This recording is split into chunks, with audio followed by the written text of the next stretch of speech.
TV right now. I mentioned this last week, and I'm going to continue to say it. Chelsea has about the best attack in terms of numbers and quality. I don't know about blending and eventual on paper. They have an attack that has Neto, Sancho, that has Nkunku, that has Kopama, that has Jackson, and that also has there's one more player. You are Felix in one team. That is you cannot they have to produce.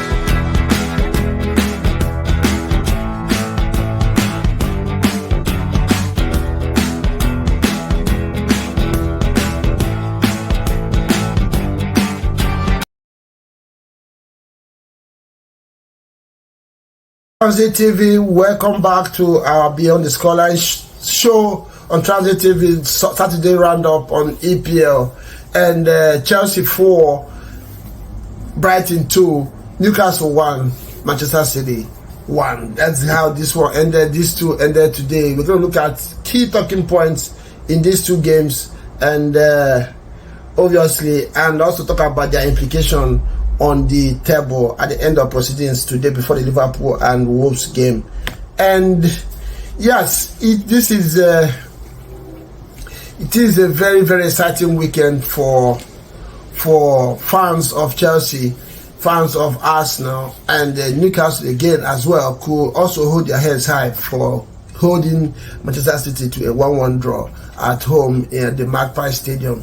Yes, let's start this one with Chelsea 4 and Brighton 2.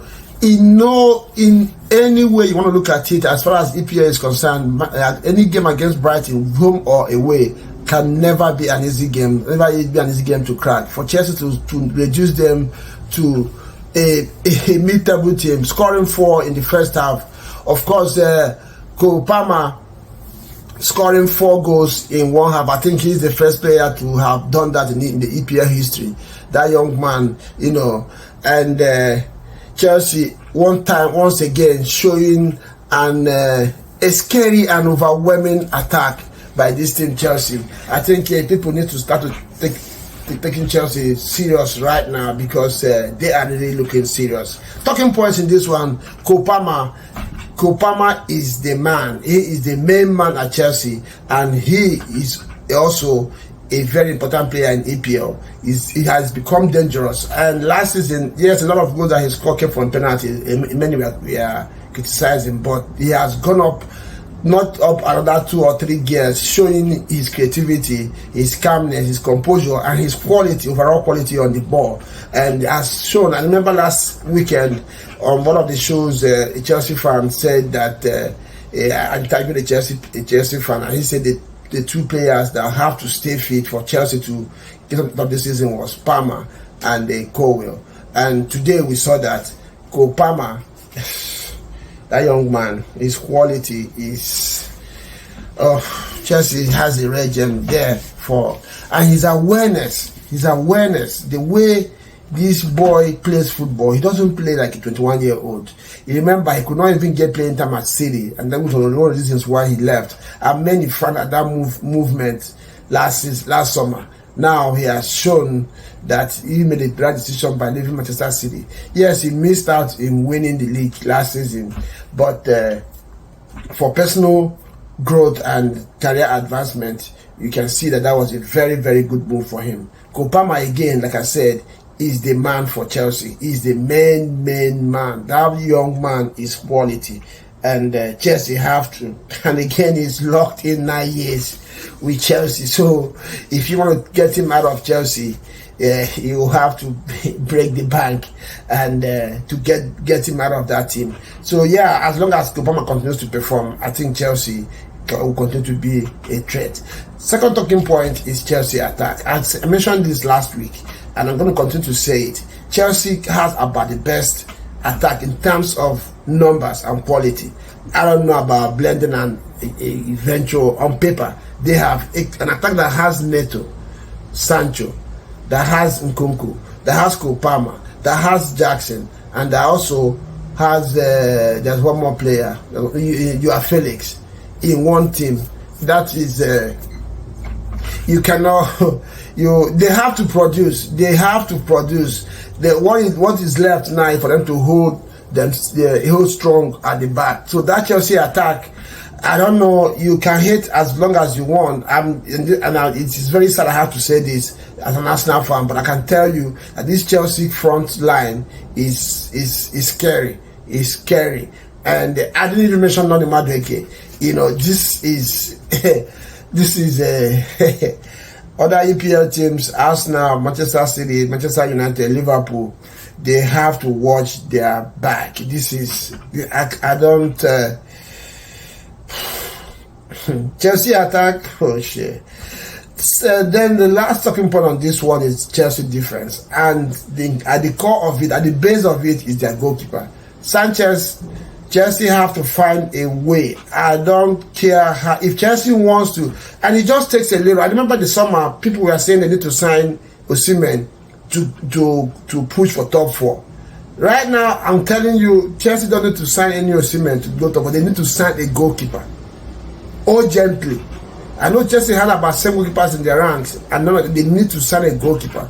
I wish they were able to get Ramsey from Arsenal over the summer. They would have put them in a better position. This Sanchez, I don't think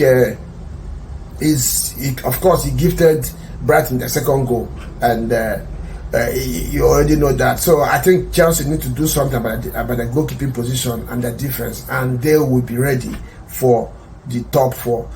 Brighton again today shown why they are neither here nor there. Brighton sometimes they can blow you away. On other days they look like they have no idea on how to approach games. So Chelsea today reduced them to that second option, and Chelsea are looking good, and they are looking very, very good for top 4 push this season. All that remains now is the consistency. Like I've always said, you don't know what with young players it's difficult to get consistency out of them. We will always be left to be seen, and we'll see how the season goes. So far, they are looking very good. Our scoring teams and the defensive issues and keeping issues have not really been a problem.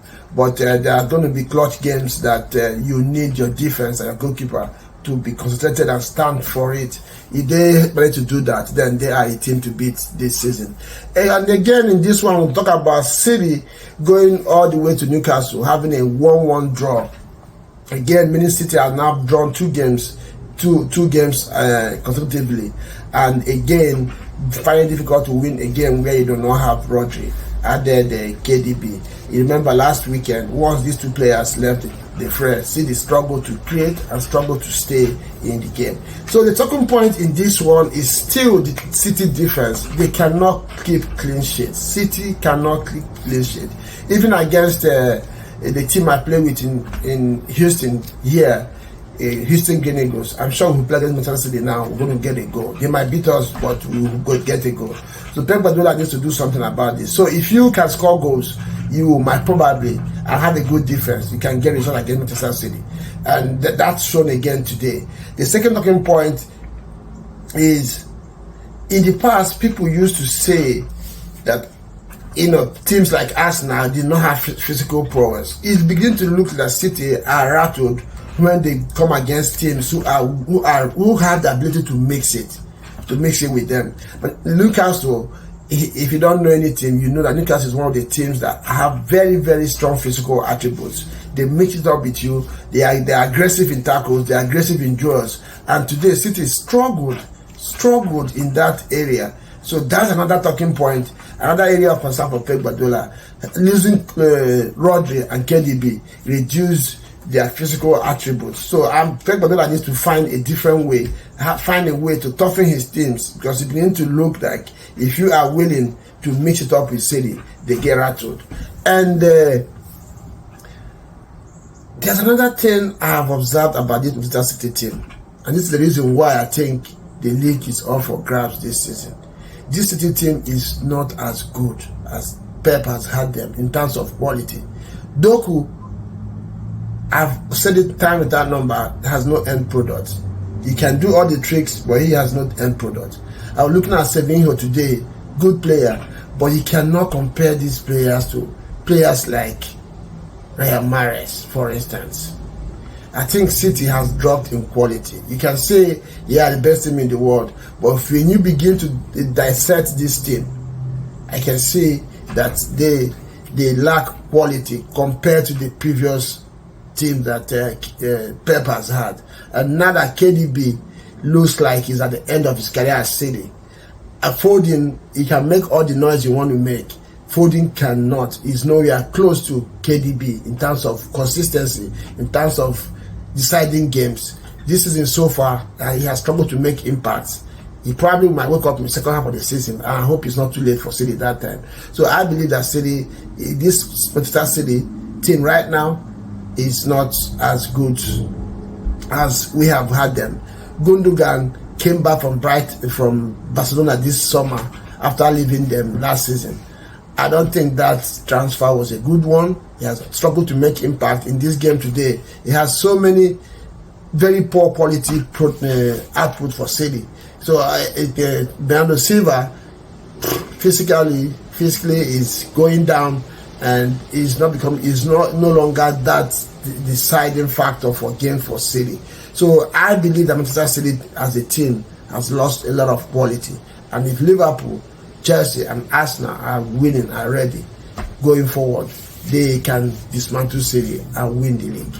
And don't forget that in this game, Newcastle as well missed key players. There was no Isak, there's no Wilson, there was no, I can't remember his name now. They had some very key players missing in this one, and still we are able to hold their own against Manchester City. That tells you where City are at the moment. I know they usually don't start the season good, but the way I'm seeing Manchester City, I don't think they are as good as they have been in years past. So let me know what you think in the comment section on this one.